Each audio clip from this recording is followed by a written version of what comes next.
All right, we're back here for another live edition here of Esports Extra, the only live call-in sports show on Twitch, Facebook, and YouTube, talking traditional sports and also esports. We'll take your phone calls live here, 877-853-5247. Meeting ID Esports Extra. That is 377-678-9872. Hit the pound button twice to join the show. Larry Ridley here, SNY TV, a little NBC Sports, a little Madden NFL, a little NBA 2K League as well. We got the team back together. The crew, capital T, capital C, go down to the A where the two-time champ is at. Renee, I ran into you again, second straight weekend, man. Listen, Larry Laptop, you were on the go, but it was good to see sexual chocolate in person. Or as Bart Scott likes to say, chocolate drop. Chocolate drop, yeah, Solomon in person. We got a couple of little chocolate drops joining us here. We're going to go down to A. Willie, and it must be hot as hell down there because he ain't wearing that hoodie. You know what? It's not as hot as it's been over the last couple of days. It's like the mid 90s now, so not high 90s to 100. So I'm enjoying it. Hey, mid 90s still hot last time I checked. Yeah, that's hot. It is, but when you get down here, is actually, you'd be surprised how quick you adjust. Okay. All right. And speaking of hot, D-Dub's in the Sunshine State where all that sunshine and got all those dumb criminals too. Talk to me. Have you found the fountain of youth, man? You keep searching. You're on Pops de Leon, brother. You gotta find it right there. I found it. You can't see. Ooh, black don't crack. I know you see it. You see it. But we had a lot of rain here with that storm coming through, and I heard it really hit hard up north. So yeah, it did. Hey, the lights were out at Kevin's house last night. We couldn't get any work. I think he was doing work remotely last night, doing the Langston University qualifiers for Madden last night. And 2K, Madden, exactly. But the lights came back on. I came into my house about an hour ago. The lights were not blinking on the microwave or the stove. So I think I was spared, Coach K. I think you were in the cone of uncertainty, right? You don't want to turn your mic on? Yeah, he's shaking his head. We can see him shaking his head, but he has to unmute it 10 times. So he's like, I'm good. I gotta get out of the 9 circles. 9 circles of muteness. I guess, people it's trees. Because there's a lot of trees just came down and stuff like that. And, affected the power lines and stuff like that. So that's pretty much it. So my managers went out as well in Connecticut. So yeah, it was going out a lot. Yeah. Absolutely. But it looks like we're safe. It's a beautiful day here. Mid 80s here. We got Mr. Softy coming down the street. So back to normal here. I know. Oh, my goodness gracious, man. My kids still go crazy over there. I'm like, guys, you're not 5. Like, when are you going to grab a sprinkle? Like, I don't trust adults. I just told your sister-in-law, Kimberly, this. I don't trust adults that like sprinkles. That's weird. Sprinkles are for winners. You don't remember that? I like chocolate sprinkles. Renee, you got my back on that, right? You can't be an adult and say, I want sprinkles. I don't prefer sprinkles. Thank you. I can agree on that. I don't prefer sprinkles in my adulthood, but if that ice cream truck comes down the street, I'm not going to say I'm not going to get hype. I'm just going to find something that I want out of the truck. All right. You're a magic shell, dude. All right, good stuff, guys. Got a jam-packed show today. We're talking about the NFL opt-outs, a little OBJ, Odell Beckham Jr. XFL, they've got new ownership group, and we know one of the owners there, we'll talk about that. The Lakers clinched the Western Conference. We'll get into the Lake Show and their prospects in the bubble. Seen some good basketball in the bubble. We'll get into that. Cardinals and COVID. Maybe I think they're starting to get on the other side of this. We'll see them play at the end of the week. We'll see if Major League Baseball can sort of weather this storm. We talked about not Bud Selig. Oh my gosh, I'm thinking about the old commissioner, Rob Manfred on Sunday, and about him not being a quitter. Looks like baseball right now looking better. You want assessments? We'll get into that. Got some more insights into that. Of course, working at SNY and talking to the people there about that crazy scenario and frankly a disappearance. And they put an APB out on the daggone dude on Sunday, so we'll talk about that. Renee, we'll talk about your Atlanta dream. We'll get into that. I applaud you young ladies for standing up with that. We'll talk Gary Patterson as well. Can't use the N-word, dog. Just not going to happen. Can't repeat it. Can't mock it. Can't do anything. UConn football. Not going to play Middle Tennessee this year. I don't think they're going to play anybody this year, actually. So we'll get into that. Nick Alberga from Alberta. Actually, he's not from Alberta, Kevin. I checked. I think he lives in Toronto, but it's pronounced Alberga, like Alberta. He's going to join us for the fan up there in Toronto to talk a little National Hockey League. Durbin, this is you. NASCAR and Puck. I need you excited about this. I need you on this. Hey, it's been some good hockey, but unfortunately, the Rangers got sent home today. I believe it was a 3-game series. They got swept. So we'll talk a little bit about that. Conor McGregor. Larry Bird looks like a tomato. And it's actually true. Oh, it look like a tomato. I had to look that up. Hey, am I lying? Am I lying? And right when you saw it, what'd you think? He looked like a tomato. I was like, what is this? We got one picture where the tomatoes actually superimposed on their face, and you can't tell the difference. Oh, that's terrible. The man from French Lick, Indiana. We'll talk about that and Compete Forever on Black News Channel this week. Actually, episode 10. Coach K, pat yourself on the back. Double figures now, dude. Double-digit episodes now for you. All the hard work with all the editing and stuff, man. I you know what, dude? I am a nightmare for this young man. I apologize, dude. But we're joined at the hip. We're partners. We got to do this, man. In it for life. Well, I don't know about life. We'll see. We're in it tomorrow. Day by day, like the NFL. We're week by week league. Right. Week by week partnership too. Like he's got to earn my friendship. I ain't just giving it to him.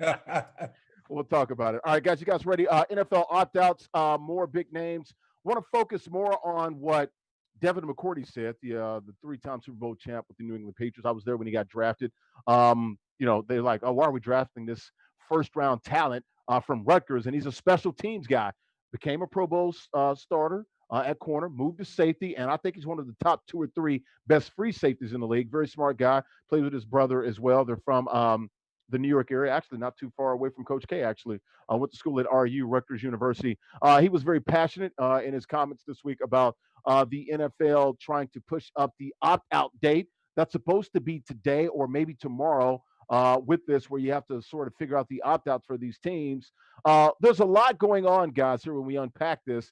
Guys, for whatever reason, opting out of the season for COVID, family reasons, or underlying health conditions. Also, the pay as well. There's some problems with $350,000 you get if you have an underlying health condition, $150,000 if you just sort of like opt out.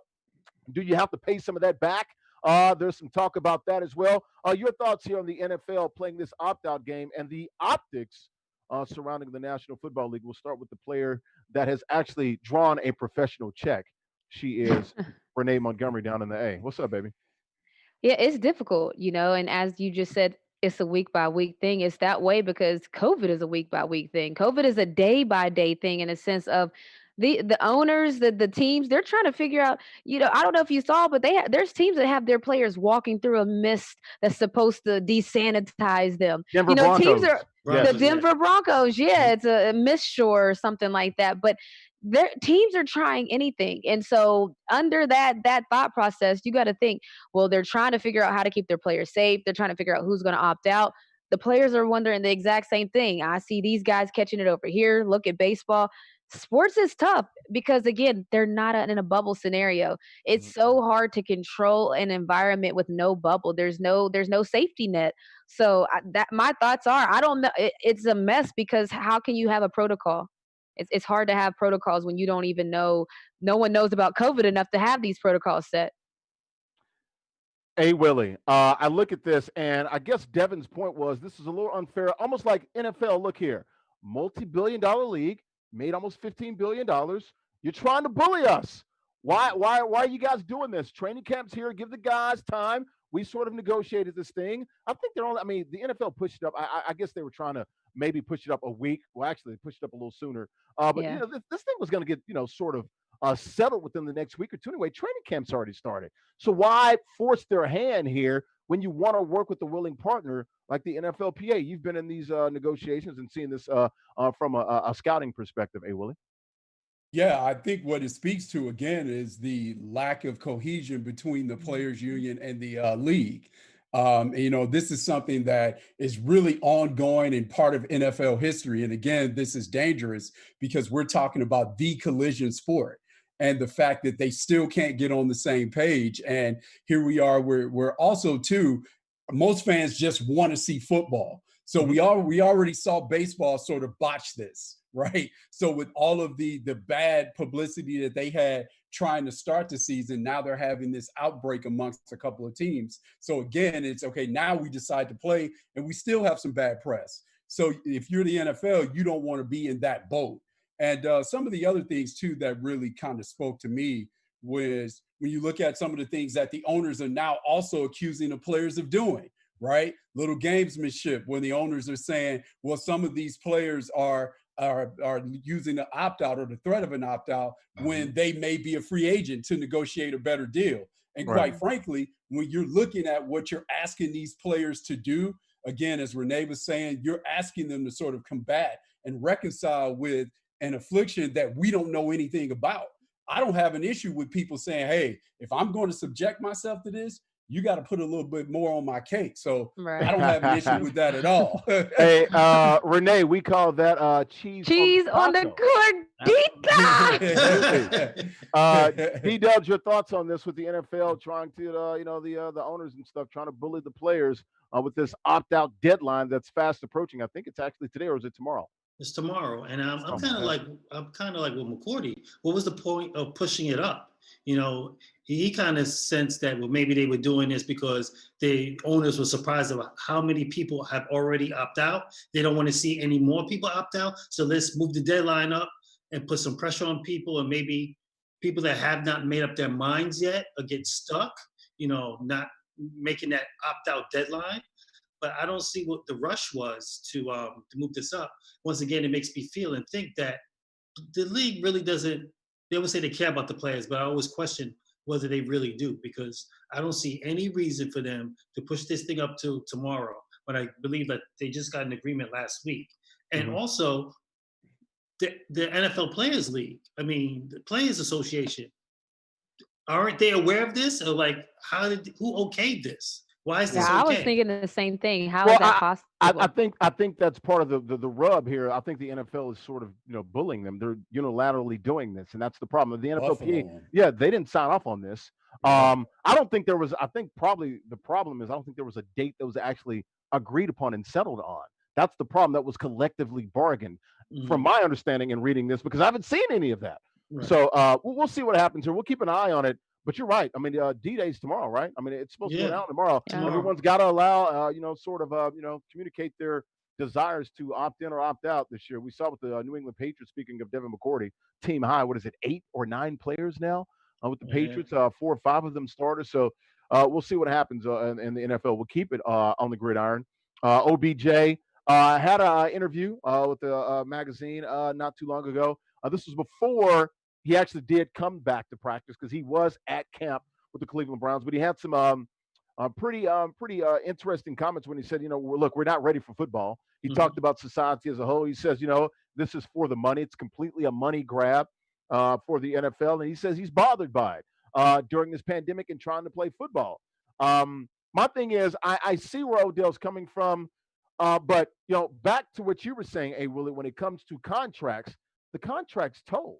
So it just actually like you're just missing a year. Everything gets pushed back a year. It's almost like, well, I don't want to equate it to your rent or your mortgage, because you put that on the back end, you still got to pay the damn thing. But, look, it is being told, so it is being pushed to the side next year. So what leverage can you really get, in this situation? But back to what Odell said, he's right. This is tough, but, like we're all talking about, look, we're working here. Now we're blessed to be working virtually. Not everyone can do that. And football is a collision sport. It's a contact sport. You're either going to play or you're not. And most guys are going to play. Why, Willie? Because they got money. That cheddar. Got money. They unfortunately have to. That cheddar. Yeah. And some guys love the game. Yeah. Do you love it enough to want to get paid at it? Right? That's the question, right? So when I was looking at his question and his statements, rather, it really sort of speaks to some of the things that I've said multiple times, which is, in one respect, because these players can perform these superhuman feats, then people have a tendency to look at them as less than human sometimes, and don't really see their humanity, because they see them as these otherworldly figures. And that's one of the things that he's speaking to. And, you know, and one of the other things when he alluded to that, when he talked about the disconnect between players and owners, I can say that from being He did say the unfairness. And I want you to answer this specific thing because I think you'd be perfect for this. He talked about that slave owner mentality. That's what he was getting at. Yes. Am I crazy? That's what he's talking about. No, that's what he is talking about. And I can tell you all from being in those conversations and being in and having information, being parts of multiple organizations, sometimes that's a reality where, and it's not necessary. And when you see it, I remember one time a particular owner was saying how maybe some of the players are entitled and things of that nature. And, you know, my thought process was, you know, the only difference between you and them is that you have a B in your bank account and they have an M in their bank account, right? Because of the fact that you have your economic situation is what it is, you can be entitled as well, right? And that's one of the things that we see when we see these organizations, when you look at it from a personnel standpoint, you're charged with drafting babies, essentially. And the reality is because I make X amount of money and I can almost throw money at any problem and make it disappear, the expectation is you're going to do the same thing by, okay, you're going to draft this 18-year-old kid and instantly change our fortunes as a franchise, right? So the franchises, again, that have been able to sustain some sort of excellence for the most part, they've been able to do that by stepping outside of themselves and identifying to a certain extent with the players that they have on their rosters. And the ones that don't are the ones that routinely struggle. And that's what he's getting at when he's talking about this. There is a disconnect. Sure. Renee, you're you know, a recent player. I'd like for you to address this sort of slave owner mentality. When he's talking about the unfairness of the situation, that's what he's talking about. It's just hard for most Americans to look. Most Americans can sort of identify with your plight being in the WNBA, but the NBA, the MLB, and even sort of, you know, to a degree, the NHL, it's hard. It's hard to get most Americans to say, man, feel sorry for my plight as a millionaire. It's just, I get it. And I certainly I can identify with it. As you know, what are we now? Thousandaires, 100,000aires, or whatever we want to call it. Speak for yourself, brother. Yeah, Larry, don't let people pocket hustle, man. Right. Your money. No, but you know, to your point, Larry Laptop, it is hard for people to see it. It's hard for people because they're like, oh, poor Odell, he's going to go back to his $1 million mansion. That's not what he's talking about, though. The point of the message is an expectation. And so people can equate it to, okay, let's just talk employers then. That's how you have to break it down for people to understand. If your employer all of a sudden tells you that they want to do things different than the way that you've signed your contract up in any manner, you're going to want to be compensated for it, or you're going to want to have some type of input in how this contract is changed. So it's basically employees feeling like, whoa, you're just changing everything. We're in a pandemic. Things are different right now. You're not acknowledging that there's a whole scenario that you need to address. And then you're just bully balling it, making it seem like we don't have a say. That's the mentality. That's normal. You can see it happen in sports all over. You know, the owners of a team are used to running it like a business. And unfortunately, athletes are people, but they're also part of a business. So people have a hard time seeing that athletes are like assets in a business. And so in that turn, like owners feel like they can do what they please with their assets. It's an uncomfortable feeling to be that asset, to be that person where you're like, okay, well, wait, what about my feelings? What about how I feel? So that's the mentality that it doesn't matter if you're a thousandaire, as Larry Laptop said, or a millionaire. You're going to have a problem with someone telling you about 100,000aire. Oh, 100,000aire. My bad. My bad. 100,000aire. You're going to have a problem with somebody telling you what to do with you. So that's the disconnect that people maybe that helps the connection. D-Dubs, I saw that part of the quote where he said, you know, the owners, you know, oh, we own you guys, and he gets into the unfairness of it. That's the problem that he has. And like I said, we get it. But it's a little bit of a disconnect for most average working Americans. I mean, I'd like to treat everyone as people. What I got from his statement was that, you know, basically he was saying, look around us. You know, this country is not prepared to move forward. Sure. A lot of these leagues are not. They're trying to move forward, but this thing is changing every day. He's looking around. He's saying, "We're not ready to play. We're not ready for this." And he feels, and I kind of feel like the same way Patrick Mahomes and Russell and all these guys made that video is that, what are you guys going to do to protect us? We're not ready for this, but you guys really don't. The owners really don't care. They own us, so they'll just put us out there anyway. That's what I really got from his statement is that, regardless of what's going on, these owners, because they want to make money, will just put us out there anyway. They don't care. They just want us to play football. Sure. And he's as a human being saying, no, that's not right. He's not going to opt out, but he's saying, if the season doesn't happen, he wouldn't be sad because at least he can stay healthy. He can live. Yeah, I agree. It's that hashtag we want to play video. Like we want to play, but we want to play, but take care of us. Make sure we're safe. That's it. Why we gotta make a video first for you to take us seriously that we want to be safe and our families? That's crazy. Well, also positive, also as well is the fact that he is making these statements and he's putting it out there using that so-called platform. And this is one of those little morsels. This is to borrow a phrase from my good buddy Kimberly. This is one of those little morsels out there, and my good buddy Renee Montgomery.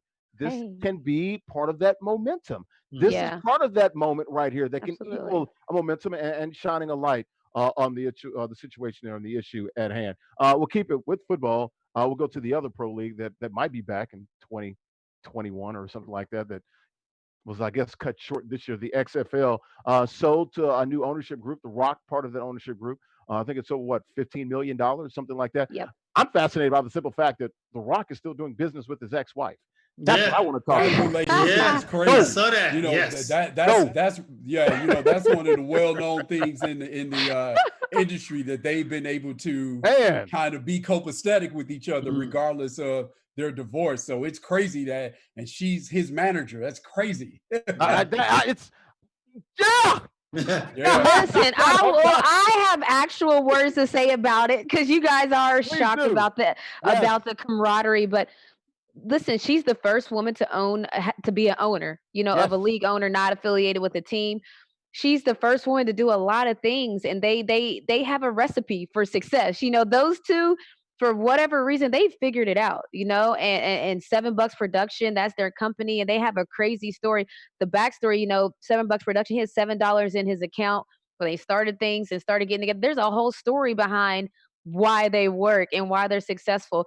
A lot of people don't know the first year the XFL started, The Rock was part of the promo and he did a little thing like, can you smell what the XFL? Yeah. So this storyline is perfect. People love a good story. There's a storyline connected to it. Again, he's an athlete. There's that connection. Danny Garcia is his ex-wife. Guys are referring to. She's an ultimate businesswoman and a powerful feminist. So, man, I'm excited. Like, I think it's cool that someone's going to take it and do something special with it. I feel that they're going to try to make it cool and make it a popular thing. So, yeah, I'm here for it. And D-Dubs, it stays sort of in the wrestling family. I also took that from this sale as well. Yeah, trust is such a big thing. Being able to trust someone, and obviously she knew him way back when he was starting out, he had nothing, and he was playing University of Miami, the Hurricanes for a little bit, and then struggled for some time. And that's some serious trust right there. And they were able to build together. And then you got to think about, isn't The Rock currently married? Yes. Yeah, he is. So, and I'm like, how is that dynamic? Because a lot of times women don't. Yeah, and I want to get into like the alimony and stuff because she can see you. I'm getting too personal. I'm getting too personal. That's what it is. But when I'm going through my thing, I'm like, all right, But it says a lot about The Rock too. Also, that I was just about to say, it says a lot about them as humans that they could just literally just be like, all right, boom, personal is personal, but let's get this business together. They knew that they had something good. They knew that they already built this empire. They didn't want to tear it apart just because they separated. It's actually, we need to do a case study. You know, I need to ask them if they are available for a case study, because they figured it out. Mm-hmm. It's almost like, I mean, if we could do this with the kids as well, this could be, like you said, this could be something for all of us, a shining model for, the family unit, damn it. Hey, Willie, real quickly, your thoughts on The Rock on the XFL? It's a good deal, for them, especially with Danny Garcia, because if we want to get what we saw, the things that we have going on with the Washington football team, and those are things that happen too much in our society. If we really want to normalize seeing women in executive positions, that's why it's another reason why this has to work. I was actually saying this when I was working for the Suns, when I was in the league, when the Knicks had an entire Black front office and head coach. And I was saying, all of us as Black executives in the league, we have to hope that works. Because if it doesn't work, we may not see it again, right? So it has to be normalized. So the fact that you're talking about a league that has a woman as an owner who's doing her own things, and then also you have 2 of the 8 teams had a woman as a president. You had a woman on every referee staff as well during the games. This is something that's very important, and that momentum has to continue. We have to normalize seeing women in executive positions. Yeah, well, we smell what The Rock is cooking real quick, Coach K. What's up? I think this is also a case of life imitating art, because he did own the team on the show on HBO. He did on Ballers. Oh, true. I think he was part owner of Kansas City Chiefs, and I just want to know. Ballers. I just want to know if Ricky Jarrett is going to play in the XFL. So. Leave it to Coach K. He's like P. Diddy back there, all up in the video. We'll move from all up in the videos. We'll go from the NFL. We're going to speed through this, guys, because I definitely want to hit Nick Alberga live at 7:45, and Renee's got a hard out at 8:15. We all have a hard out at 8:15 on Wednesdays. I want to start moving the show along a little faster. Lakers clinched. I love putting it out there because Renee, you to start a show, man. I know you just every time you just like, okay, it's me. We know Renee got things to do. Renee got things to do. We all got things to do. Speaking of things to do, I was watching my kid play last night, and it was in the like bottom of the 7th or whatever, and they got they got out and supposed to be like top of the 8th, and the umps just walked off. I'm like, where the hell are they going? 2.5-hour time limit for summer baseball, so can't start in. And no one told us. We're like, what are umps going? It was like, look, my time card. That's it. I'm out. They just bailed on you. And they kind of look back like, y'all want to pay for OT? Oh, I didn't think so. So they just So that's how I feel about Renee. She just walks off at 8:15. Like, hey, time to go. Now you can buy the time. You want to buy the time? Didn't think so. Leave me alone. Talk about it.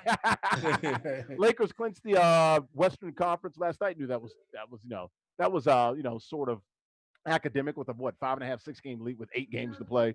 How much of a threat will they be in the West? Will they make it to the finals? That's what I want to know. We'll start with you, Renee, because you got the best basketball brain on the show. Sorry, yeah, it's going to be whoever gets to the finals. You have to assume that they have to go through LA, and that's what I'll just say. You got to go through LA and the Clippers. You got to go through LA and the Lakers. But to get to the finals, it's going to be through LA. I mean, it's just hard to, when you look at all the teams around the league, just their level talent. Everyone there's always the Houstons, there's the different teams over there, but just their consistency and their talent level, and they're having been in the room, that pressure situation, people don't understand. In playoffs, it matters. Making adjustments, it matters. So you got to bet on people that's been in there a lot and done it a lot. So I would say, yeah, you got to go through LA.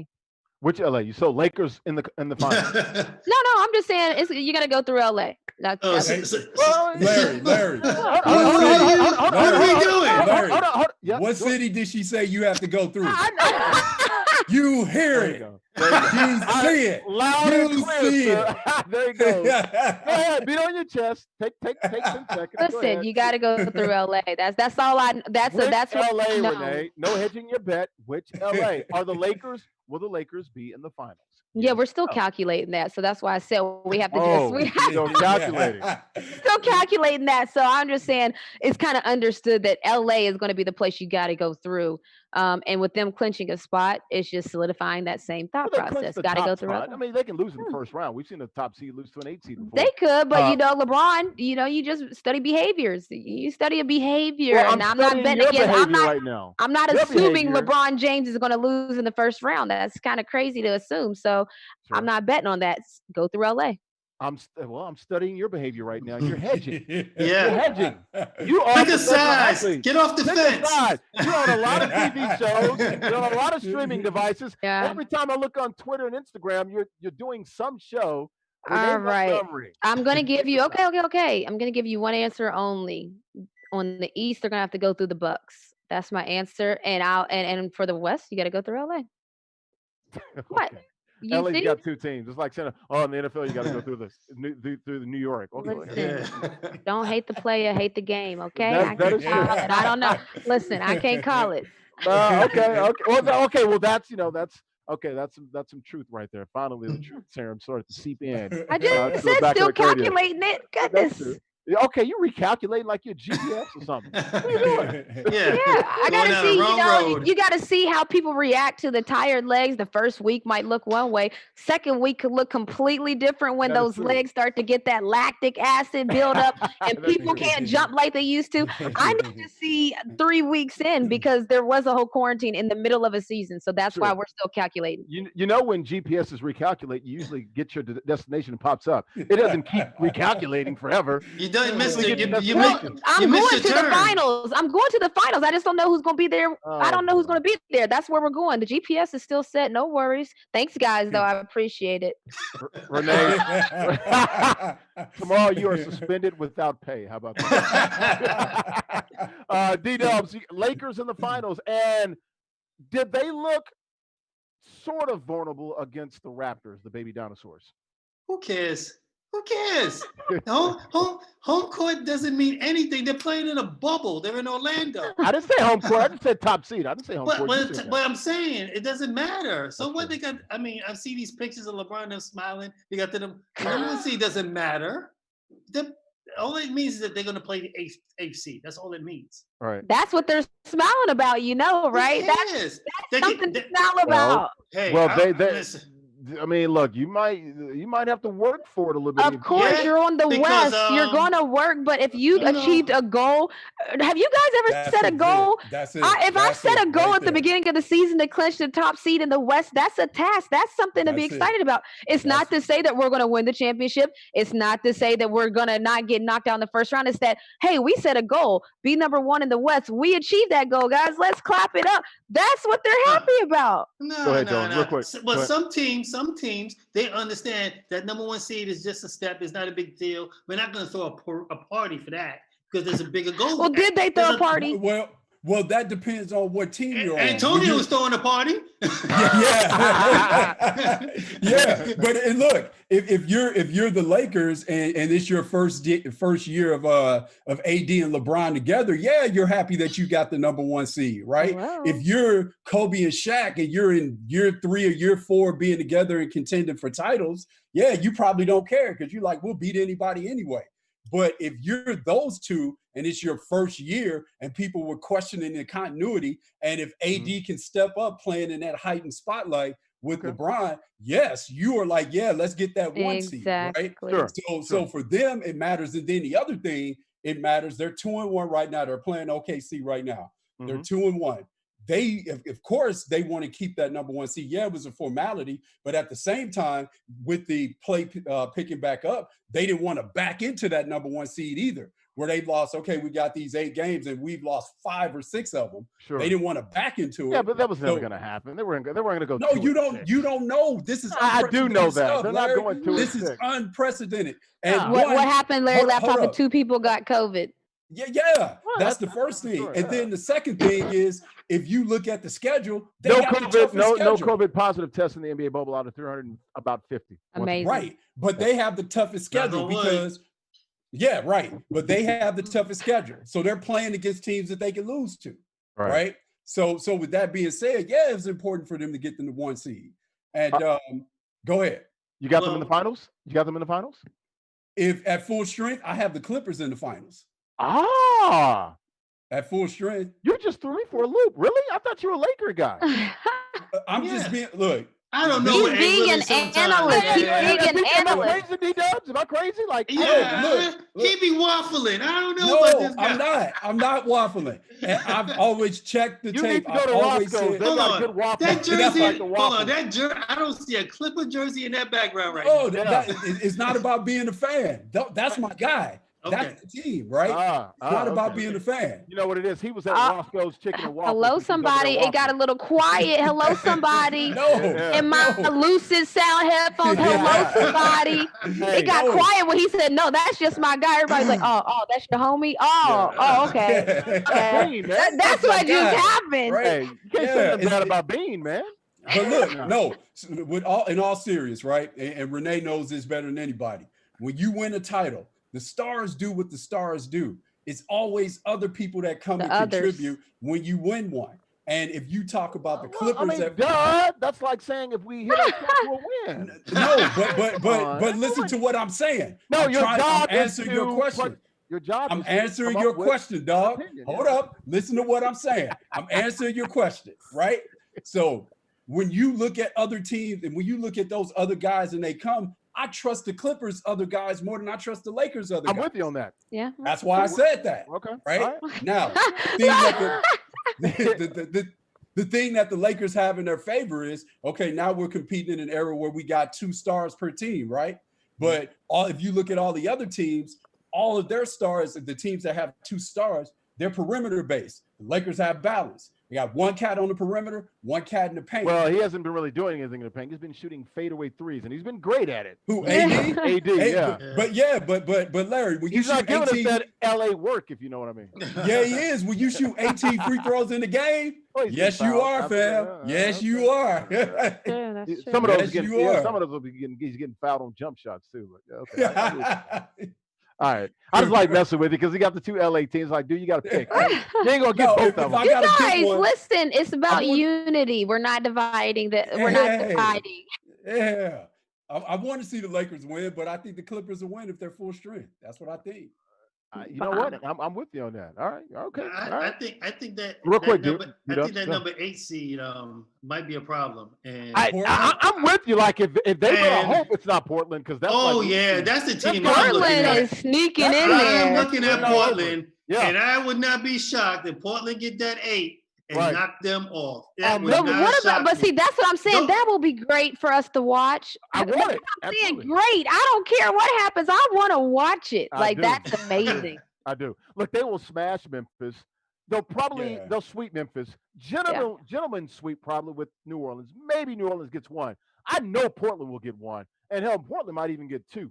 Yeah. So Portland could get 2. Portland will take their pound of flesh from the Lakers. So we're in agreement. I like that. That's why we're a family. You know what I'm saying? You know, but that's not virtual hug real quick. Good job, guys. That was like, I don't really like it that much. Right? Y'all like Cap. I can't hug y'all, right? Like, I was giving a hug. It was a hug. Oh, that's hilarious. But look, that's not unprecedented though. I mean, I remember the Celtics when they had their 2008 then 2010 teams that both played in the finals. When they played Atlanta in the first round. It was a 7-game series. It was tough. Right?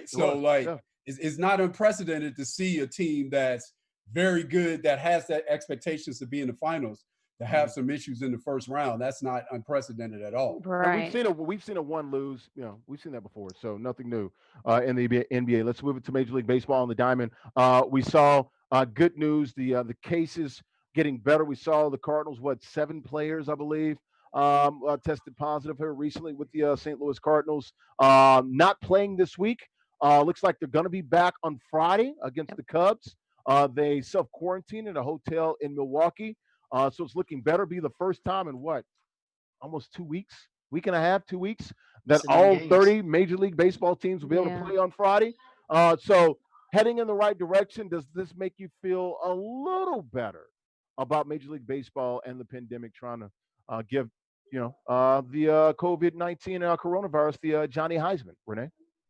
No. I'll say no because there's still no bubble. It's still no layer of protection. Any of the teams that don't have that, like they have to try to hub up in some way. There has to be a way to shrink the amount of activity. And when I say activity, like that's why the bubble works. There's not a lot of activity. Everyone's Movement. concentrated. Yeah, the movement. So they have to find a way to shrink that because everything is one outbreak away from happening. You're one coach away from being in contact with the players that was in contact with somebody, and it just takes off. So while that is good news, it's still just I'm just not confident about any leagues that aren't in a bubble. Sure. D-Dubs, there's some talk. I know the Marlins went out in Atlanta. There's some talk that I believe the Cardinals, where did they go? A casino or something like that, if I'm not mistaken. So He's doing the wrong thing. I guess what Rob Manfred is trying to tell these guys, he first started off by saying, look, I will shut this thing down if you don't clean up your act. Then he came back and said, hey, we're not quitters. But he did put the message out there, guys, quarantine, stay in your hotel. Don't try to go out when you get to these cities, right, D-Dubs? Yeah, man. They got. I'm scared because 2 weeks from now, this whole thing could be shut down. Right. The Cardinals missed several players, and now they're forced to play like. But how about the Marlins came back with like half the roster gone, and they're 3-1. Yeah, you gotta. But you still have to play 52 games in 55 days. Yeah. And then luckily, when they've had these outbreaks, it's been one team. I know. And then that'll affect the series. What if they get two teams in two different locations? That will affect more teams going down the stretch. And then even today, I was keeping eyes on the Yankee game. They're playing the Phillies. They played a seventh inning game today.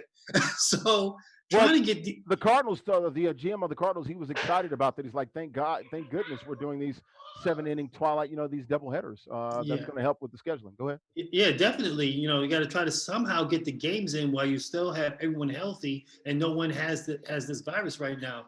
But like we said earlier, it's day by day, game by game. You have to get one game at a time. It's going to be interesting to see if they can make it through. But it's hard to get excited when we don't know what's going to happen in 2 weeks, and this whole thing can get still shut down. Yeah. Hey, Willie. No, same thing that D was saying. Because when you're seeing this testing and you're seeing the things that come with that, we also have to keep in mind that there's lag with that as well, right? So you get these results. There's no telling a week from now, 2 weeks from now. I know when the Cardinals were they did fix that. It was like that before they got started, but now 24 to 48 hour turnaround time, so it's not terribly bad. Yeah. So I'm concerned about, say, Minnesota, and right now they've had nobody test positive, but the Cardinals were playing them. Right. So with that being said, I just, again, trying to trust all of these guys to do the right thing and having no bubble. And Yadier Molina said, I was actually doing the right thing. Right. And I heard Sydney Colson say the same thing. She's like, I'm the person that doesn't do anything and I still contracted this. So that's the thing that's very, very scary because, again, you have to trust all those people. And even when you're trying to do the right thing, something unfortunate can happen for sure. Yeah, Yadier Molina was one of the ones that came out yesterday and said I'm one of the players. I think it was 6 or 7 for the Cardinals. So hopefully they can get back on the field, start this series with the Cubs, and for the first time since basically the first weekend, we'll have all 30 Major League Baseball teams in action. Keep it on the diamond. Yoenis Cespedes, they sent out an APB form on Sunday. With the New York Why did they do that? There's some talk here. Well, we're going to get into this. Talk also that the Mets. Look, I work for the Mets. Working at some. There's always been talk with the Will Bonds that they're cheap, that they're trying to get out of the salary, and it's like, dude, he's only getting $2.5 million in the 60 games this year. You already got money back from the wild boar incident last year and the other injuries that he's had the last 2 years. But that's some of the thought out there that's why they put out the APB. They sent security to his hotel room. He checked out, didn't even tell anybody. But that's what I want to ask you guys. Do you think the Mets doing some skullduggery here and they just don't want to pay? And then you got Cespedes saying, look, it's all about COVID-19. When it's like, well, why did you play in 10 games then? Like, what's going on here? So did he have a change of heart, or you think there's another ulterior motive? We'll start with you on this one, Renee, because the speculation is running rampant here in the city. I think that I just don't think you can put out an APB before you've done everything possible. Before they said dude was missing. He's missing. I understand he's missing, but he checked out. I mean, like you got to do your due diligence. Like, look at, but he's missing, but he checked out. Like, did you contact the authorities? Maybe they did all that. But I'm just saying, when you put I saw it on my ticker on ESPN, and we were like, what? And the first thing I said was, yeah, he probably just left because of COVID, and everybody thought I was joking. Like, and I have witnesses. People I know, Larry Laptop. I said it right when I saw it. I'm like, he probably left because of COVID. What do you mean? He played 10 games, and there's by that? What do you mean? There's people that you know. We got the same people, and we know the same people. Yeah, and so I said it right when it happened. Beautiful people, by the way, too. Beautiful. Hello, somebody. That's good for it's good for the soul. So I said it to those people when it happened. I'm like, he just didn't want to play anymore. There's a lot of COVID, and people were like, if there's for other reasons, think about this. If I didn't want to play in the first place because of, let's say, contract issues, and then I see that COVID, there's a whole outbreak going on. Yeah, maybe I'm a peace out too. Like, I could see the thought process. Of course, it's not the right business way to go about it. So I'm not saying he went about it the right way. I'm saying, is that far-fetched to think that, like, look, I'm not really fooling with this season anyway with this contract, and now COVID is the outbreak, I'm out. Like, yes, he should have handled it better, but I'm not. You see players opted out left and right. I don't know. I don't think this is shocking. It's not. Hey, Willie, your thoughts on this, man? There's a part of me that says, man, they put that out there rather fast. Like, you gotta find the guy. Like, come on, what are y'all doing? Y'all up to something? Why you gotta put his business out in the streets like that? Y'all can find him. Y'all know what's going on. But they put that out there because they wanted that narrative out there. Yeah, no, you're right, Larry. And I can say this from being in baseball as well. One of the things that players have been fighting for, in the players union in particular, with respect to young players, there's always the deal with years of service, right? We saw this big deal with Chris Bryant from the Cubs having an issue with the Cubs as to when he was going to be a free agent or not. So teams play games with years of service in Major League Baseball all the time because they want to try and push out that day where they got to come off that cheese as far as they possibly can. Right. So if we can get a high level production for a little amount of money, and we can play with the semantics and things of that nature to do it, we will do that. We've seen that happen in Major League Baseball a lot. So to your point, knowing how this ownership operates and seeing some of the things that they've done, and they're not unique. It would not surprise me if they're playing a little bit of we're playing some games. Hardball. No question. No question. Baseball, hardball. No question. It wouldn't surprise me at all if they're doing that from a salary standpoint. Wouldn't surprise me one bit. I can't wait to hear what Derwin has to say. Yeah, get in here, Derwin. But I would initially believe that, but I'm like, it's only $2 million. But I'm like, you know what? It's the Mets, man. That's what the what they're known for. But you know what, Larry? And that's what I'm saying, man. Like, we all know this, right? We all think we'll see a billionaire and think, oh man, it's only 2 million. But that's not how billionaires think. Well, that's how they get rich. That's how they're billionaires. Exactly right. That's exactly right. They're like, nah, that 2 million is like, you know what? I can make $1 holler. I'm so cheap. Right? So with that being, I can make $1 holler. I like that. Yeah. I like that. So with that being said, I mean, it's not surprising. That's how they really operate. That's how they do things. So it wouldn't shock me at all. Derwin, get in here real quickly before Nick Alberga calls. So you guys mean to tell me that that Cespedes, he told the Mets that he wasn't going to play because of COVID? Is that what you're telling me? They sent security to his room. His belongings were gone. He left, didn't tell anybody. He's wrong. Period. You can't defend him. You guys his actions on how he did it, it's wrong. He should have handled it like an adult. I'm just told someone that's how you do business. You tell someone. That we've all said that. Now the question is, that's not the point. Mm-hmm. He's wrong. He's wrong. Do two wrongs make it right? Because I think the Mets are wrong by sending out an all points bulletin on. No. He didn't go swimming. Listen, hold on, time out. He wasn't where he was supposed to be. Yeah, I know. He was you tell the media. Tom Brady has been every time Tom Brady's been where he's supposed to be. I don't think the Patriots have hung him out. Hold on. So Tom Brady's supposed to be at practice. They go to his house, wherever, looking for him. They look, he's not there. And they supposed to say nothing? What are they supposed to do? Oh, I think a lot of teams have said nothing. I've been in situations where a lot of teams have said nothing. Player missing the game for personal reasons. But this guy is not equal, because this is the same guy that was fooling around on a farm with some wild boars after he had a big contract. So he's known to do some quirky things. All right, so okay. you got it. You're right, but dang it, I hate it when you're right, though.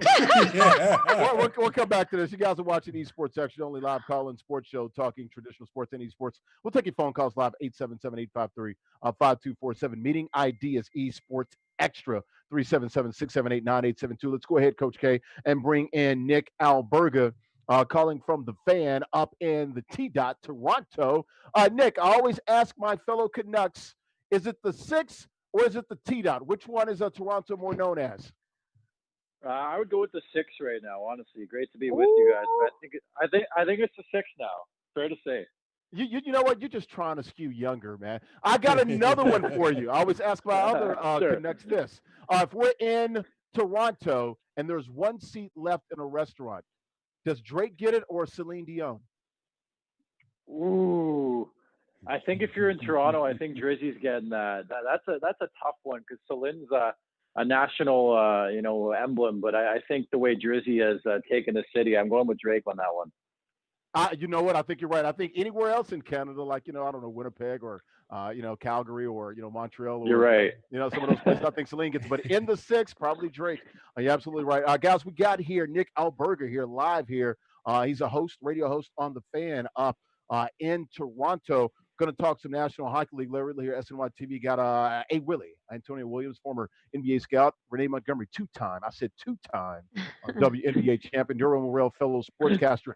Nick, want to get your thoughts just from 30,000 feet up in Toronto, looking at this. The city or in the country of Canada has the bubble up there. You got Edmonton and Toronto. First time since, I believe, the 20s that there's no hockey in the United States being played right now. What's the vibe in Canada up there with your national sport and being the epicenter for the NHL? Yeah, I think right now everybody's cautiously optimistic, and so far so good. Very similar to what we're seeing in the NBA. The bubble mentality in general seems to be working, and I sort of laugh every day, and I shouldn't at Major League Baseball, but it is what it is. I think it's worked perfect thus far, exactly what they intended it to be. And I think the NHL deserves a lot of credit for the way they've handled the situation, the patience they showed, and the execution as well to get the players in the bubble and maintain in the bubble and make it as good as possible. I mean, they are leaving their families and loved ones behind to play in these games, and I totally get that perspective. But there's certainly a buzz here in Toronto. People are excited. The Maple Leafs are playing the Columbus Blue Jackets here in the play-in series. It's 1-1 in that series. But the hockey's been fun thus far. I would say it's been kind of sloppy. It's pretty much, the hockey you would expect after 5 months off. But I'm just in the community. I'm just happy to see pro sports back, guys. Nick, let me ask you this. Compare the two cities. Which one, I guess, is more, as the kids would like to say, which one is more litty? Is it Edmonton or is it the T-Dot? Toronto for sure. And I will preface by saying I was born in Montreal, so I'm not even from either city. You got to go Toronto. They call Toronto the hockey mecca. The Mecca, excuse me. We have the Hockey Hall of Fame here. So Toronto would be my answer, but Edmonton is known as the city of champions. Wayne Gretzky applied his craft there for a long, long period of time. They had some exceptional teams, but I'm going with Toronto. Absolutely. I agree with that. Absolutely there. We're talking here to Nick Alberga, not to be confused with Alberta because he's from Montreal, but you get it. Yeah. You're live on Esports Extra. We'll take your phone calls. 877-853-5247. The meeting ID is Esports Extra. I'll hit the pound button twice to join the show. The NHL testing, they've tested over 7,000 athletes and players, over 7,000 tests. Nick, 0 positive tests. How much good news is that for the National Hockey League that this bubble is working? What does that say for the National Hockey League that there are 0 positive tests? Well, it's fantastic because clearly they want to prepare and protect the integrity rather of the Stanley Cup and have the Stanley Cup raised. And again, this has been a long process dating back to March 10th to get the National Hockey League back, and the preparation that's gone into this, the idea. Going from 16 playoff teams in a normal format to 24, introducing a play-in. I think they've done what they could. It's not going to be perfect. I think what we're seeing right now is sort of the residuals of not a bit of a flawed system with the round robin games not meaning as much as the play-in games. But again, I think the sense I gather, everybody is happy that hockey is back and be content with what we have going. I mean, it's been upset city. It reminds me a lot of March Madness, which we frequent a lot here in both countries following, the NCAA. It's got that vibe to it, which I think is tremendous. And, I think the testing has pretty much done what they expected. And again, it goes back full circle to the bubble mentality and that approach. And, I made the poke at Major League Baseball earlier on. I get it. The NFL can't do it either. It's just way too much in terms of the traveling party. But I think, Adam Silver with the NBA and Gary Bettman, with the NHL and also MLS deserve a lot of credit for introducing the idea and again, executing the idea, because these are very uncertain times, difficult times. And, they followed up with the protocol and the testing. So far, so good. Again, we got to cross our fingers. The virus is going to dictate everything. And I think everybody at this point in time just has to do their part. I've been to Montreal before with the Bruins and the Canadiens. I've also been to Toronto, also been to Vancouver. Are you surprised no players have sort of left the bubble, excuse absence or not, and pulled the wheel and maybe visited St. Catherine Street or one of the fine establishments in Toronto and get some wings? It's funny you asked that, because that was my major concern at the beginning. The National Hockey League, and I am 31, soon to be 31 on Friday. But I understand the mentality of millennial hockey players, especially the single ones. You want to hit the city, and I think clearly there has to be a lot of sacrifice and buy-in. And, whatever the story comes out with the Miami Marlins, there's been whispers that they were at the club in Atlanta. I just think, the buy-in has been there from the NBA for the most part, from the NHL for the most part, and making sure, you're all in this together. If you want this thing to work, you can't leave the bubble. And, to that point, as far as I know, it is locked tight. The security is so driven there that it's really, really difficult. It's sort of like a vacuum, which I think is encouraging news. But there's also the buy-in factor. And I think, the PA, the National Hockey League Players Association, they've done their part to educate the players and say, hey, if you really want this to happen, if you have belief that this system is going to work, there has to be buy-in from you guys. But you're right. That's the first thing I thought of when they introduced the bubble mentality. I said, how could you not leave the bubble? Because initially they wanted to do it in Vegas, if you can believe it. I'm like, what a city to do a bubble in Vegas. You're telling me nobody's going to leave? Yeah, like I would leave the bubble before I even got there, right? Like it would be a matter of time before I'm gone at the casino, at the club, at the pool. So I do think, a lot of these athletes deserve a lot of respect for the way they've handled the situation. It's uncanny. It's unprecedented. It's way different than anything we'll probably ever see again. But again, the buy-in has been there for the National Hockey League players. Hey, Nick, I will say this, Toronto, very underrated city. There's some talent, if you know what I mean, in Toronto. So I know that. King West, what's up? Exactly. There's some trouble lurking around in Toronto if they wanted it. Last thing before I let you get out of here, we're talking here on esportsXTRA Live to Nick Alberga, radio host for the Fan 590 up in Toronto, the T-Dot, the Big Smoke, the 6 up in Toronto. NHL, we saw some kneeling. Tyler Seguin, I covered him with the Boston Bruins, playing with the Dallas Stars, and other players as well kneeling. What's the buzz in the NHL world and through the bubble when we saw some of these guys kneeling and showing solidarity with Black Lives Matter and social justice and racial injustices throughout the country in the U.S., Canada, and throughout the world? Yeah, I would say finally some movement. Honestly, personal opinion, I don't think the NHL is there just yet. Compared to other leagues, I think honestly they're still scratching the surface as to what they can do for this whole movement. And I think it's great to show that solidarity. But it's one thing to say, hey, I'm behind you. It's another thing to do it. And the fact that only a couple people have stepped forward and done it, I think you got to lead by example. But I think it's a start. Ryan Reeves just deserves so much credit for handling the situation. To begin with, Tyler Seguin, Jason Robertson, the Dallas Stars as well, and the solidarity shown there. But I still feel like we're scratching the surface. We got to get kicking at this thing and move forward. So it's definitely something to monitor over the next little while in the NHL world, because again, I think there's a lot of room to go when it comes to that.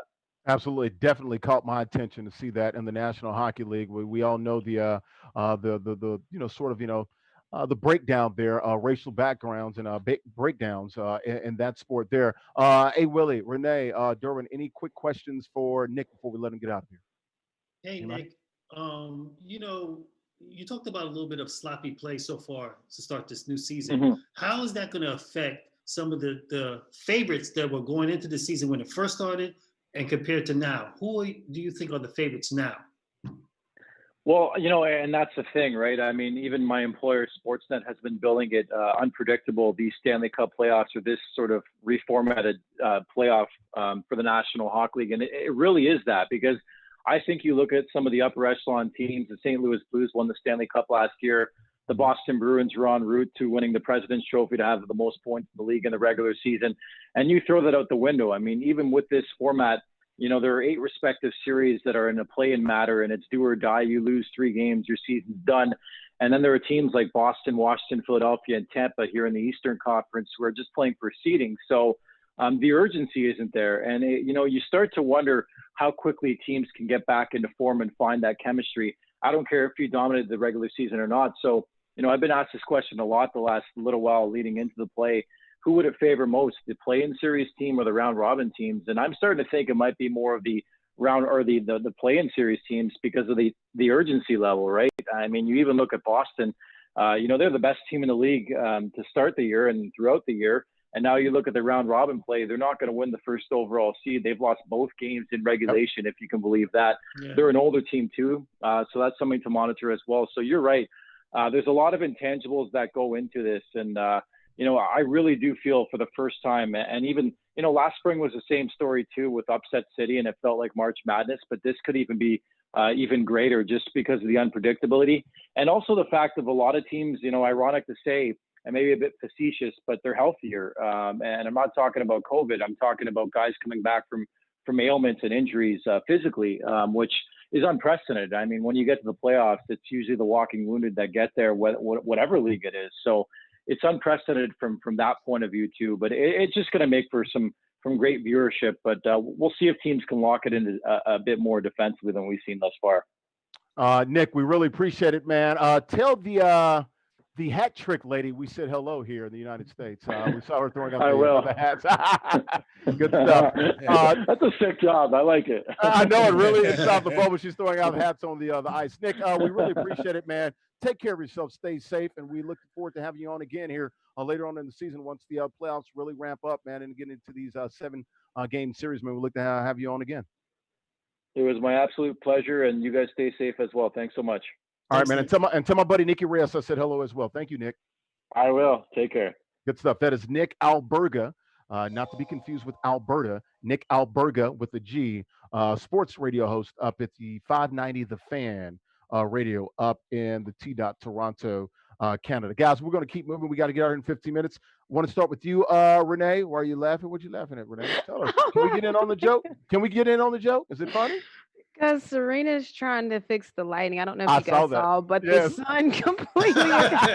That was like an eclipse. Your head was the sun. It's crazy, the storm and stuff going on. The sun completely just like left the whole room. So she was trying to fix the lights. So yes, it's funny because she's like now just literally holding the light there. So MVP. But yeah, no, that's all. Hey, you got a good one. I'll tell you what, man. She is a heck of a partner. She is, man. Yes. She's literally holding the light right now so that it blocks it. But yes, so that's what's so funny.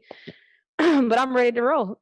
Atlanta Dream, Renee. We saw the Atlanta Dream players and a couple of players from other teams as well. We know about your team. You're still on the team. Kelly Loeffler, one of the owners of the Atlanta Dream, saw some players weighing vote. Warnock, I guess that's Raphael Warnock, who's running against her, the Democratic candidate, in that Senate race down there in Georgia. Your thoughts on those players rocking those jerseys? I want to say this. I freaking loved it.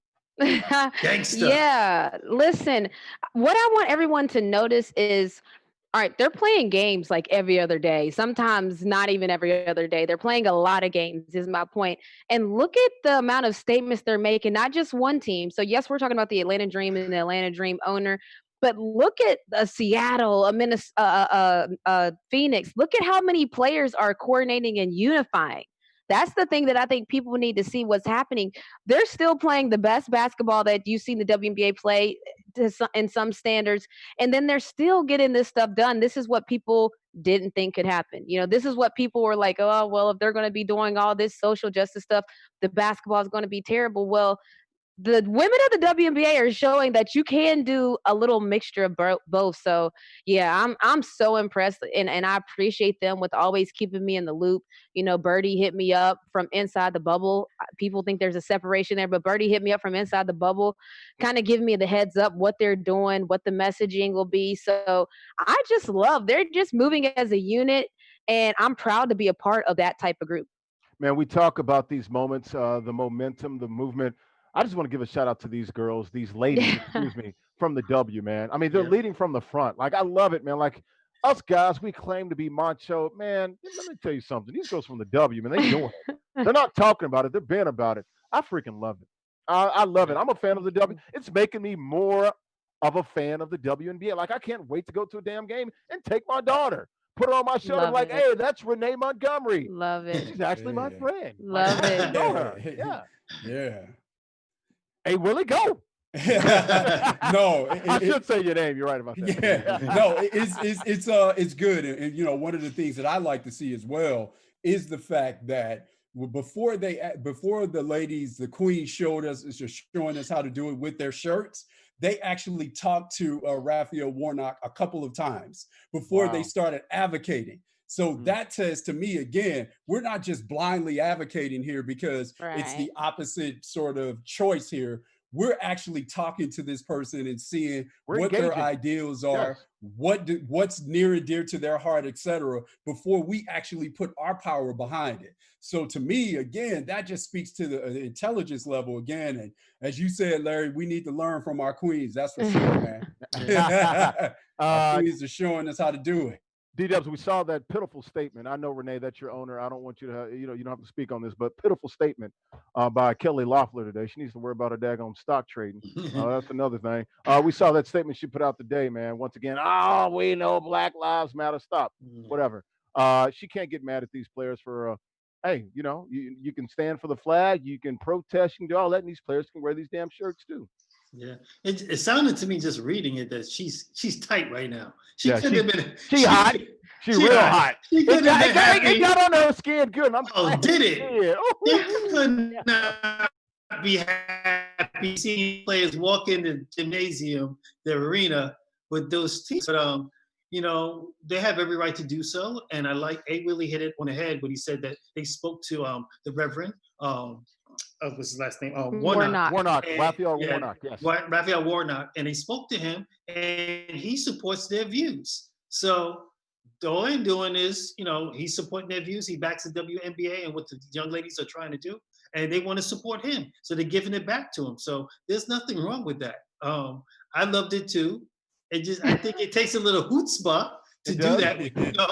That the owner queen showing us how to do it. I mean, they didn't have to say anything. That's what I like. And it was like, it hit hard. Yeah, saying anything. I was like, I like it. That's everyone wouldn't have done that, And I think that's a little gangster. And I like Thank you. Yes, throw the roses, because it's cool. I mean, that is a big statement, and there was not one word said. Like, that's a big statement. Not one word was said. So yeah, thank you to my kings, my brothers, throwing the roses out for my ladies of the dub, because I think that's important when people support. When you make a move like that, you need some people supporting you and backing you behind it. So I appreciate you guys. It's like the NFL players showing up right now, like vote Biden. I mean, that was gangster what they did last night. Like, I love it. I do it again. I mean, we're here for it. We'll keep it moving. Gary Patterson, college football, real quick. We'll spend about a minute on this. Everybody get about 15, 20 seconds. We all know what happened there. For those that don't, the player was sort of joking with the player on. His player was talking to his girlfriend on Twitter or Instagram, social media, mentioned something else, said the N-word, didn't call the player, who's African-American, the N-word, but did mention the N-word. We've gone down this road before with other college coaches, a basketball coach, I think at Texas State, we were talking about that. Your thoughts on Gary Patterson? Dude, it's very simple. You can't use the N-word. Sorry, you can't do it ever, period, right? Is this hard? No, it's not hard. There's no scenario where it's okay. Like there's no scenario where I would be like, "Oh, okay, that's what you were doing." Like that's just I can't think of one scenario where I would feel like why would you not censor it? Even if you were trying to be the funny guy and a lot of times people fall short when they're trying to be the funny guy. And when you're trying to do that, even if you were, that's one of the words that's just like that's a line you can't cross. So there's no joke. My only thought process, there's no joke that funny. So that like you said, it's unacceptable. D-Dubs, why do these old white men in their 50s and 60s like to tell, their African American players, stop saying the N-word and then use the N-word? It's like, dude, what are you doing? Now, let me get this straight. Like, you lucky I won't whoop your ass right now. Wasn't this done at a meeting or a practice of some sort? At practice, at a film session or something like that. But right, at a team gathering, a team meeting or something. Yeah. Okay. Well, and I believe the coach told him not to use it. Right? Yeah, but he used it. But he while used using it, while saying do not use it, and it's like, yeah, which is wrong. Him the N-word, but he used the N-word. He used it, which is wrong. But my problem is, how did this even get out? How did it wind up on Twitter? The kid he posted it. Yeah, the kid tweeted about it. I got a problem with that. Why? Yeah. Okay. That was in-house. It was something that was in-house between the team and the coach. Yeah. Why is it not broadcast all over Twitter? Because maybe in-house would allow that behavior. I think that sometimes people go public because once you got to get wings, you got to get some supporters, some allyship, and the allyship may not be in-house. I'm just saying from the sports world, if you do go public, that probably is not the first time that this could have happened. This might be behavior that has been seen before and done nothing about.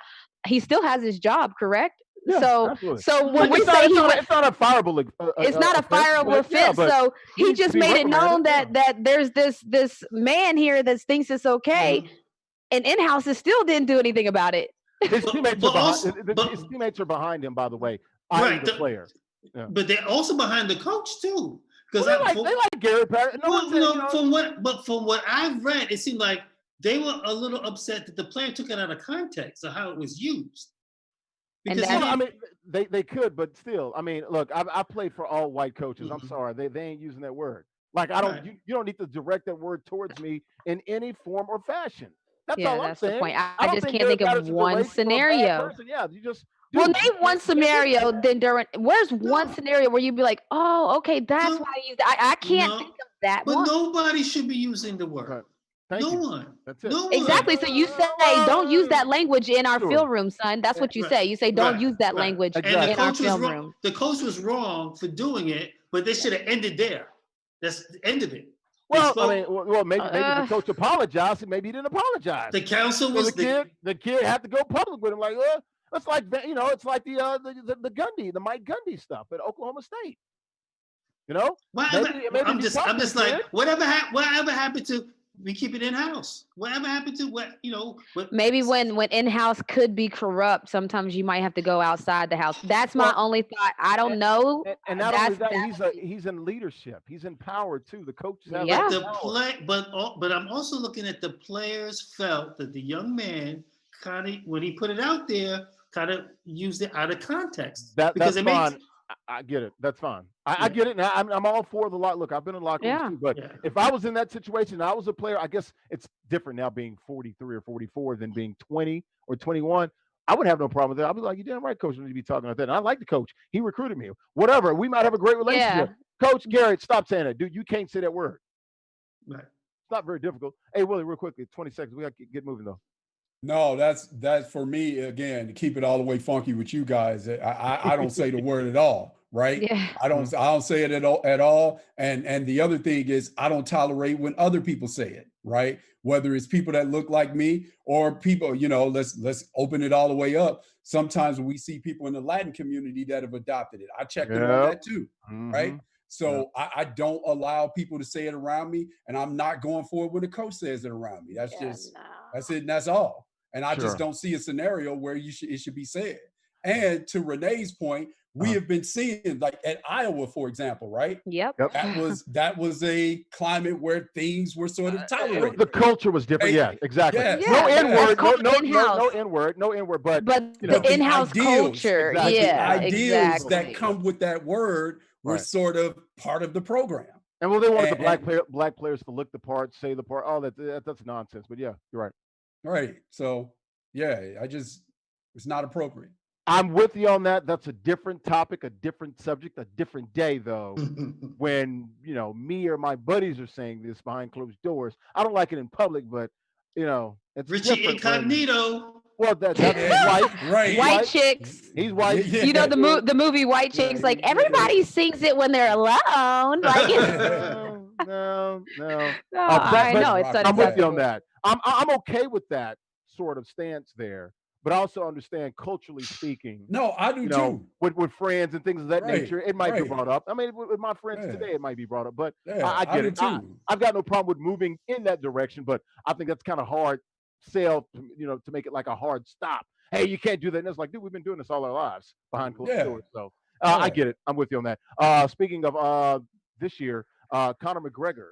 You guys see this? Dana White saying he's definitely not fighting in 2020. Your thoughts on Conor McGregor? I guess according to the commission, he won't get to hit to Fight Island. He's retired. Do you believe it? Do you? Well, I mean, he's retired like 3 or 4 times. Do you believe it? If the commissioner says he's not fighting, I guess he's not fighting. And Dana White controls everything. I mean, and Dana White is a money man. If there was a mega fight that he could make with Conor McGregor, because anytime Conor McGregor gets in that octagon, people are gonna watch. There's gonna be eyeballs on that because, and that's the point. He's a showman. He's a showman. So I mean, we'll see. But Dana White's been emphatic that he's not fighting this year. So hey Willow, will we see Conor McGregor this year? I think so. You think so? I think so. Mm-hmm. I think if the fight is big enough, I do. Now, I'm going to say this about Conor McGregor. Shout out to Floyd Mayweather in this regard, because Floyd Mayweather is the reason why Conor McGregor gets paid, right? Yeah. He's the reason why he is. Well, there are levels to this. D. There are levels to this, D. He's right. What was Conor McGregor? I'm saying this, and look at this shirt I'm wearing. I am a UFC guy. Right? Okay. What was Conor McGregor's paychecks before fighting Floyd Mayweather? And look, $3 million, and the UFC were trying to do this even before Floyd, right? They were trying to do this with Ronda Rousey. The difference was she couldn't fight Floyd because she was the first person to call out Floyd, right? And so then they just sort of repackaged it again with Conor. So that the UFC has been struggling to be have their fighters be part of the American sports conscious and move away from being a niche sport. Well, and also the niche sport and making it more casual fans. That's what I'm saying. Mm-hmm. Conor McGregor. More mainstream. Yep. So what Conor McGregor did was start calling out Floyd Mayweather. Got it. To get that credibility and to start getting those checks. Renee, go. Floyd, man. You're not doing anything without Dana White. However, I don't believe people in entertainment in the sense of he could mean it 100% today. And as soon as that contract hits tomorrow with the sponsorship and the amount that they could make, I think that his exact same statement tomorrow will be, yesterday he wasn't fighting. Today he is. Like that's just how people do it in entertainment. So I believe him for right now because that's right now scenario. UConn football. Let's go back to that one topic we forgot to mention. Not playing the 2020 season. And Randy Edsel, I do the UConn football pre and post game show with Sean Mulcahy. So definitely this kind of struck me and hit home a little bit for me at SNY. But Randy Edsel said, look, I don't care if I win the group of 5 or the power of 5. Our players, their health and safety is more important to me. I don't know if I buy that, but they're not playing. And I get it. And I'm sad that I don't get to see my Middle Tennessee Blue Raiders come up here to Hartford and put a smackdown on UConn. Your thoughts on UConn, guys?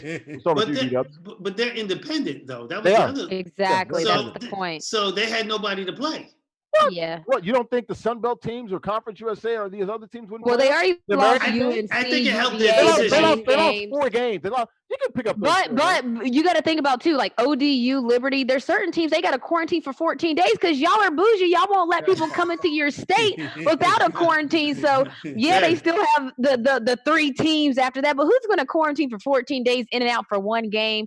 They're independent, as Derwin said.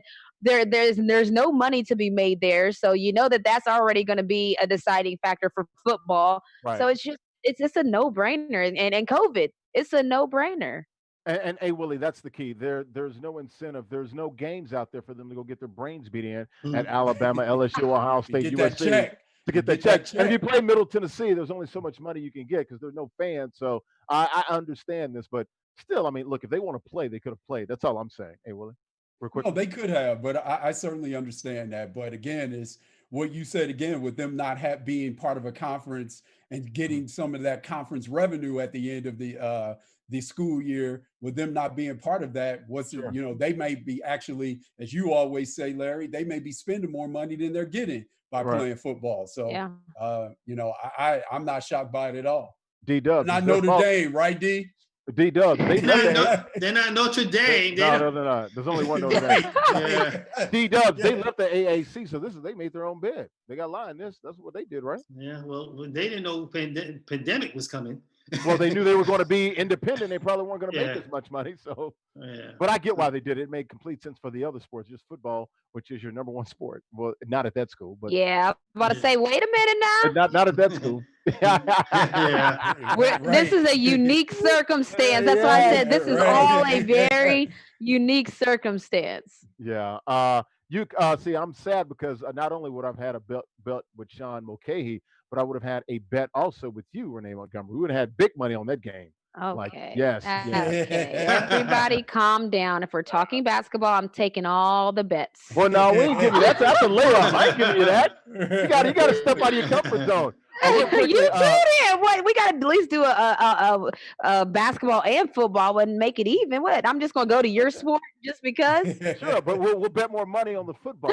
Yeah, okay. Real quickly, Coach K, we got to get her out of here in 30 seconds or less. Put up the pictures. Larry Bird looks like a tomato. This one particular tomato. Am I lying? Like, I looked out, I was like, oh my gosh, that's Larry Bird. That is Larry Bird. I just want to know who grew it. Like that's got to be a feeling. You saw it yourself at your house, and then you're like, everybody would see it, and then it really blew up. That's my Snook's a gardener. Hey, Snook and Diddy. So that's why I thought about that. I'm the kid that's seen a lot of different vegetable shapes because we have a garden. So I can only imagine that excitement that it went viral. Sure. Snook, I'm pretty sure Miss Snooky, Miss Snook down there, she's got a garden. She can grow one like that. How about a Montgomery face?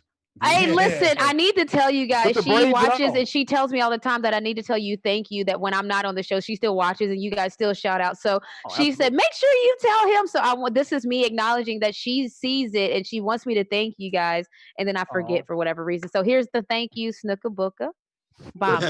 See, the way you say it is so smooth, like Snooka Booka. I've only been saying it my whole life. I know. You know what? From now on, I think I just want to get on TV and I want to say, all right, bye, Snooki Diddy. Thanks. I used to do that at UConn all the time, so everyone knows that's the thing. Like, I Snooki Diddy. I'm gonna do that. Next interview I do, I'm like, what up, Snooki Diddy? Be the clip. I promise you I am. I'm gonna send the clip too. Real quickly, 10 seconds. Coach K, Compete Forever, Black News Channel this weekend, Saturday and Sunday, 11 a.m. Eastern, 6 p.m. Eastern as well. HBCU Takeover, the John Lewis Good Trouble movie, HBCU Takeover, myself and this pretty young lady right here, Renee Montgomery. Let's do it. Doing NBA 2K for 6 HBCUs, Southern, Langston, Virginia State, Hampton, Fayetteville State, and John C. Smith. Find out who wins. Somebody won. It was over 1,000. Shouts to the Maker Mob, Howard. That's right, Maker Mob. I don't know who won, but I just know I remember talking to Howard University. We did it. We won. I'm not going to tell them. You love spoiler alerts. I was going to spoil it. I just said I know who won. Oh, okay. So Howard University guy was there, and I talked to him about, Maker coming in a big top recruit. They already got the Maker Mob ready. So shouts to Howard for giving that environment. That's what an athlete wants. So I want to shout them out for giving athletes that environment that they want. What about the Montgomery Mob? We need to have we do. The Montgomery Mob. Listen, oh my gosh, I'm just shouting out Howard because more students, if they start to get that type of environment, that's appealing. Like now you got a whole school waiting on you. Yeah, let's go Maker Mob. I like that. That is true. All right, guys, thanks for watching esportsXTRA, only live call-in sports show on Twitch, Facebook, and YouTube. We'll see you tomorrow night for Kevin Mamuzet pushing all the right buttons. A. Willie, the scout, and our eagle eye on esportsXTRA. D-Dubs, Duran Worrell, drinking that fountain of youth down there at Royal Palm Beach. Royal of Ponce de Leon and Okeechobee. And the two-time champ. Throw him up for the two-time champ. We love having her. Let me get out the way. Throw him up for her. Thanks for watching, guys. We'll see you tomorrow right here at Esports Extra, 7 p.m. Eastern. Ivan King Curtis, the OG, will be back tomorrow. OG. We're out of You here. gotta get a W tonight. Come on, good luck to OG out there tonight. Need a big one. Yes, sir. So long from the Tri-States, the A, the DFW, and West Palm Beach. We'll see you. See you later, Snick and Diddy.